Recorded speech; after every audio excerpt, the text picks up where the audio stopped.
Hi friends, कैसे हो आप सब। उम्मीद करती हूँ आप सब बढ़िया होंगे। तो मेरे चैनल पे आपका स्वागत है। आज हम बात करने जा रहे हैं पीसीओडी के बारे में, जो कि हमने पिछली वीडियो में बात की थी कि पीसीओडी क्यों होता है और कैसे कैसे किन किन रीजन की वजह से हो सकता है। आज हम बात करने जा रहे हैं पीसीओडी के क्या क्या लक्षण होते हैं, क्या क्या दिक्कत आती है पीसीओडी की वजह से, और वो जो प्रॉब्लम्स है आगे किन प्रॉब्लम्स को लीड कर सकती हैं। तो चलिए वीडियो को शुरू करते हैं। सबसे पहले बात आती है पीरियड्स की। जिन लड़कियों में पीसीओडी की प्रॉब्लम होती है उनको प्रॉब्लम रहती है पीरियड्स की।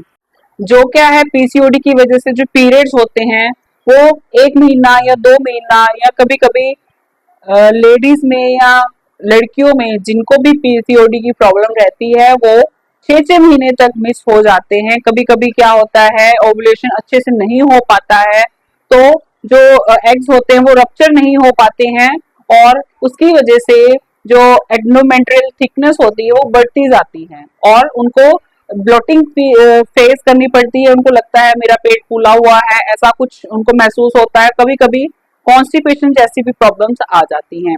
तो ये पहली बात होगी मेंसेस की। मेंसेस की जो प्रॉब्लम्स आती हैं पीसीओडी की वजह से। अब बात आती है ओवुलेशन की। ओवुलेशन, जैसे कि मैंने आपको पहली वीडियो में बताया था कि एलएच हार्मोन जो होता है जिसकी वजह से जो बच्चेदानी होती है, बच्चेदानी में जो अंडा होता है उसका ओवुलेशन होता है, वो एलएच हार्मोन बहुत ही ज्यादा हाई लेवल तक पहुंच जाता है, जो क्या है इस चीज को लीड करता है कि जो ओवुलेशन है वो नहीं हो पाता है और जो एग होता है वो रप्चर नहीं होगा तो पीरियड्स भी नहीं आएंगे। जो दूसरी जो दिक्कत रहती है पीसीओडी के पेशेंट्स में वो रहती है ओवुलेशन की। अब ओवुलेशन नहीं होगा, पीरियड्स नहीं आएंगे, तो मेंसेस जो है वो रेगुलर कैसे होंगे, हार्मोनल टैबलेट देंगे आपकी डॉक्टर जो है। अब बात आती है ओबेसिटी की, जो क्या है पीसीओडी के पेशेंट्स में सबसे ज्यादा कॉमन देखने को मिलता है। सबसे पहले तो पीरियड्स आ गए, फिर ओवुलेशन हो गया, ये दोनों ही जो बातें हैं एक साथ ही चलती हैं। पर जो ओबेसिटी है वो भी साथ साथ चलती है। मोस्ट ऑफ द पेशेंट्स में यही देखने को मिलता है कि जो ओबेसिटी है वो ज्यादा मतलब जो पेशेंट्स होते हैं वो कम भी खाए, वर्कआउट भी करे, फिर भी वो ओबेसी की तरफ ही जाते हैं। ऐसा इसलिए होता है कि जो मेटाबॉलिज्म होता है वो बहुत ज्यादा इफेक्ट हो जाता है पीसीओडी से, जिसकी वजह से जो आपका पाचन तंत्र होता है वो भोजन को पचा नहीं पाता है, फूड को पचा नहीं पाता है। तो जो अच्छे से पचा नहीं पाएगा तो जो बचा हुआ खाना होगा वो हमेशा ही आपका फैट की तरफ जाएगा, जो फैट स्टोरेज होगी वो ज्यादा बढ़ेगी। तो ये जो रीजन रहता है पेशेंट्स में, पीसीओडी के पेशेंट्स में, जैसे कि मैंने आपको पहले भी बताया था, जो एंड्रोजन हार्मोन होता है वो मेल हार्मोन होता है। जैसा कि मेल्स का स्ट्रक्चर होता है, ये शोल्डर जो होते हैं ब्रॉड होते हैं, हम्प निकला हुआ होता है कभी कभी मेल्स में। तो जो बॉडी स्ट्रक्चर होती है लेडीज में एंड्रोजन के बड़े हुए की वजह से जो बॉडी स्ट्रक्चर वो मेल्स की तरह दिखने लग जाती है, वो भी एक सिम्टम्स है जो कि पेशेंट्स में, पीसीओडी के पेशेंट्स में दिखता है। अब बात आती है फिर से ओवुलेशन की। Ovulation most of the ladies में तब ज्यादा इफेक्ट करता है जब वो कंसीव करना चाहती हैं, क्योंकि जब तक उनको ओवुलेशन जो है रेगुलर चलता रहता है, आपकी डॉक्टर आपको क्या है हार्मोनल टैबलेट्स दे देंगी या फिर आपके फूड में थोड़ा बहुत चेंजेस आपको करना होगा या एक्सरसाइज होगी, एक्सरसाइज करनी होगी, तो उससे भी आपका जो पीसीओडी की प्रॉब्लम है थोड़ी थोड़ी सबसाइड होगी, जड़ से खत्म नहीं होगी।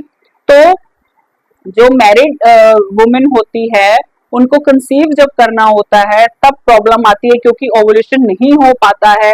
तो ओवुलेशन नहीं होगा तो एग जो होता है वो फर्टिलाइज नहीं होगा, फर्टिलाइजेशन नहीं होगा तो प्रेगनेंसी क्या है नहीं होगी, कंसीव नहीं हो पाएगा।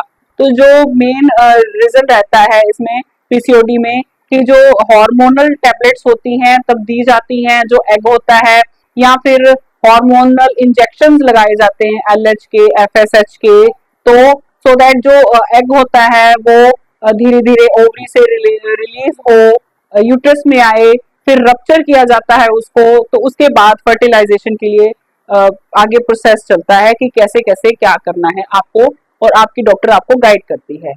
और ओबेसिटी जो होती है वो आगे क्या क्या लीड कर सकती है आपको। सबसे पहले आता है डायबिटीज, दूसरे नंबर पे आता है बीपी। तो ये जो चीजें होती हैं आपने कभी देखा होगा कि जो पेशेंट्स होती है पीसीओडी की, उनमें मेटफॉर्मिन नाम की टैबलेट भी चल रही होती है। कभी कभी उनको लगता है कि ये तो शुगर की टैबलेट है, ये मुझे क्यों दी गई है। बट जैसे कि मैंने आपको पहले बताया कि पीसीओडी के पेशेंट्स में इंसुलिन जो होता है वो भी रिलीज होता रहता है, बट साथ में शुगर लेवल भी हाई होते रहते हैं, just because of insulin resistance. क्यों? क्योंकि जो इंसुलिन होता है वो रिलीज तो होता है, बट जहां पे उसने जिन सेल्स पे उसने एक्ट करना है वो नहीं हो पाता है, क्योंकि वो सेल जो है उसको रेजिस्ट करना शुरू कर देते हैं, और जो आपका ब्लड शुगर लेवल होता है वो धीरे धीरे बढ़ता जाता है। तो पीसीओडी के पेशेंट्स में जो मेटफॉर्मिन टैबलेट है इसीलिए दी जाती है।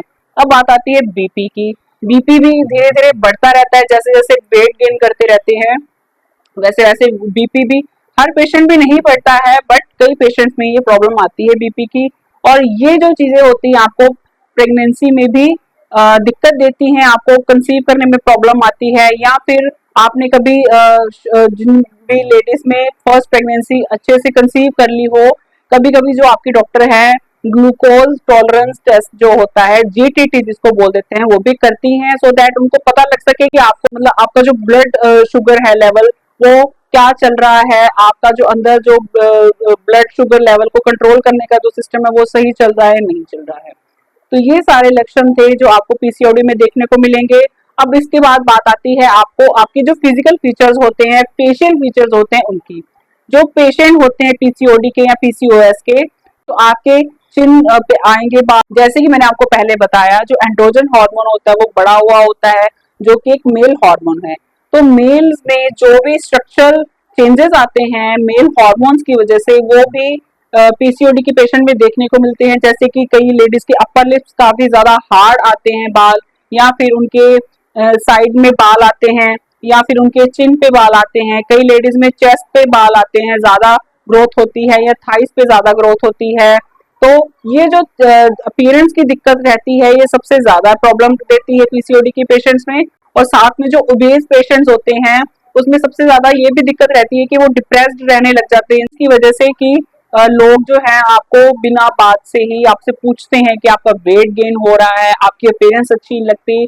हम खुद ही इतने सेल्फ कॉन्शियस हो जाते हैं कि आप कितना भी कंट्रोल करने की कोशिश कर लें ये नहीं हो पाता है। तो इसका कोई खास प्रॉपर ट्रीटमेंट अभी तक ऐसा कुछ नहीं आया है कि जिसको बोला जा सके कि पीसीओडी है वो जड़ से खत्म हो सके, ऐसा कुछ नहीं आया। बट आपको कुछ लाइफस्टाइल चेंजेस करने होंगे सो दैट ये थोड़ी थोड़ी सबसाइड हो जाए। और आपको अगर कंसीव करना है तो अपने डॉक्टर की सलाह लें, और साथ में आपको जो फूड है, ग्रीन वेजेस हैं, फ्रूट्स हैं, वो ज्यादा लेने हैं, फास्ट फूड बिल्कुल ही अवॉइड करना है।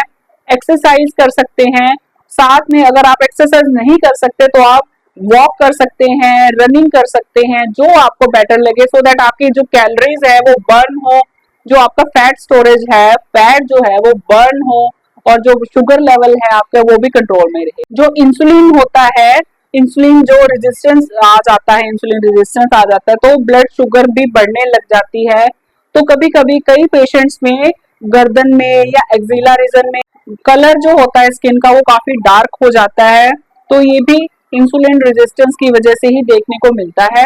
तो ये सारे जो लक्षण थे वो पीसीओडी के थे, पीसीओएस के थे, कि क्या क्या पीसीओडी जो है आपके शरीर में चेंजेस ला सकती हैं, और क्या क्या उन चेंजेस की वजह से आगे आपको प्रॉब्लम्स आ सकती हैं। ये नहीं है कि पीसीओडी का ट्रीटमेंट बिल्कुल भी नहीं है। आप अगर अपने लाइफस्टाइल में चेंजेस करेंगे, अपनी कैलोरीज जो है बर्न करेंगे, एक्सरसाइज कंटिन्यू रखेंगे, तो आप पीसीओडी को भी मात दे सकते हैं। बट ये नहीं है कि ये रिलैप्स नहीं करेगा, यानी कि दोबारा आपको नहीं होगा, ऐसा कुछ नहीं है। ये अगर एक बार सबसाइड कर गया तो एक बार ही सबसाइड करेगा। हो सकता है आपको लाइफ की किसी स्टेज पे आके दोबारा ये प्रॉब्लम क्रिएट कर दे, या हो सकता है एक बार अगर ये सबसाइड कर गया तो दोबारा रिलैप्स ना करे, दोबारा आपकी जो लाइफ है उसको डिस्टर्ब ना करे। तो हेल्दी फूड लें, हेल्दी लाइफ जिए, एक्सरसाइज करें खूब सारी, और अपना ध्यान रखें। तो मिलते हैं नेक्स्ट वीडियो में पीसीओडी के ही टॉपिक को लेके। और अगर आपने मेरे चैनल को सब्सक्राइब नहीं किया है तो सब्सक्राइब जरूर करें।